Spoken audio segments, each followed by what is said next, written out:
So, there are a ton of Pokemon games, all the way from Pokemon Red and Blue to Legend ZA, and the core mechanics of each Pokemon game is quite similar to one another, like obtaining your starter, catching some Pokemons, and beating gyms.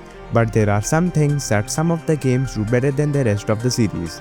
So, in this video, we will go through the best and worst things about each of the mainline Pokemon games. And before beginning, I want to clarify that I won't consider the graphics or any other factors that are limited by the hardware of its time. And also, I will cover the first 4 generations in this video, and the next 5 I will cover in the part 2. So, if you find the video interesting, then please hit the subscribe button and like button. It really helps me out as a new creator. So let's kick things off with the first mainline games, Pokemon Red and Blue. The best things about Pokemon Red and Blue is honestly their simplicity. With just 151 Pokemon with only one mythical, the game has a straightforward story with the classic gym challenges. This game is perfect for a first entry for a video game series. The game's 8-bit music like Lavender Town and battle themes are super iconic. These games aren't perfect, but their minimalism is what makes them stand out even after decades. The problem with these games is that it being the first game in the franchise, it has very old and clunky mechanics, like not being able to run, no abilities and bad storage system, and a lot of game-breaking bugs and glitches makes the overall experience slightly annoying. So overall, these games are good for first game, but there is literally now no reason to play these games over Fire Red and Leaf Green. So I would rate the game 7 out of 10. Next up on our list is Pokemon Gold, Silver and Crystal, released in 1999, which introduced all new 150 Pokemons and a whole new region to explore, and for the first time in full-fledged color. The best things about these games is their post-game, which I will say is the best in the entire franchise. In Red and Blue, you only unlock the Celadon Cave after beating the game, but in the Johto games, you get to explore the entire Kanto region.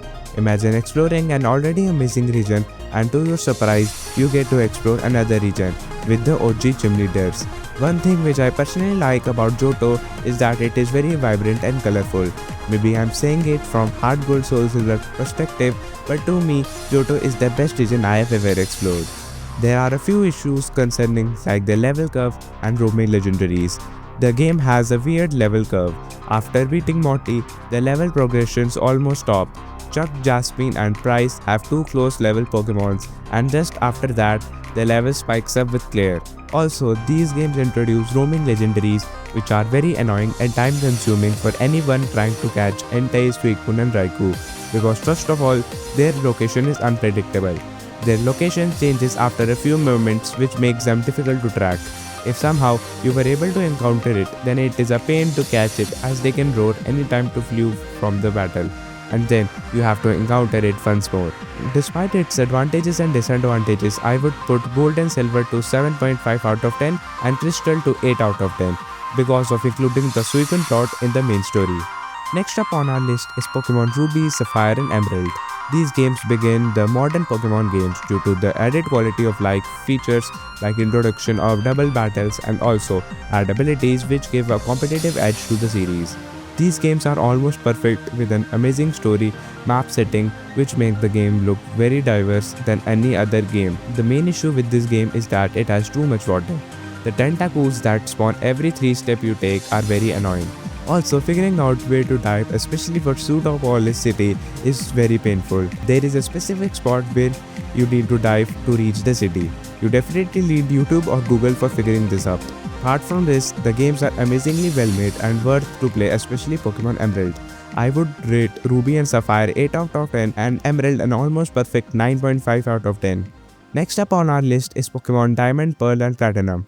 To be honest, nobody bothers about Diamond and Pearl because they have too slow pacing, bad Pokédex, extremely slow HP bar, etc. So we will just discuss about Platinum. Platinum is an amazing game, one of the best if not the best in the franchise. It features the Sinnoh region where you will meet new and amazing Pokemons. But the best thing about Platinum over Diamond and Pearl, apart from bad pacing and all, is the distortion world. It is an alternate universe or reality which features amazing visuals and most importantly, Garantina. I wish Distortion World came to BDSP. At least something would have been good about the remix, literally. The worst thing about this game is the continuous use of HMs. I know that they are in all the Pokemon games except the recent ones, but I think that the use of HMs is more hence in origin. Anywhere you go, you need to carry a Bidoof. Apart from that, Platinum fixed most of the issues of Diamond and Pearl, like the bat pacing and HP bar issue and more. I know I have not discussed about the remix, but don't worry, I will make a separate part about that too. Also, tell me in the comments about the best and worst things about your favorite Pokemon game. I will catch up with you guys next time. So, until then, peace out.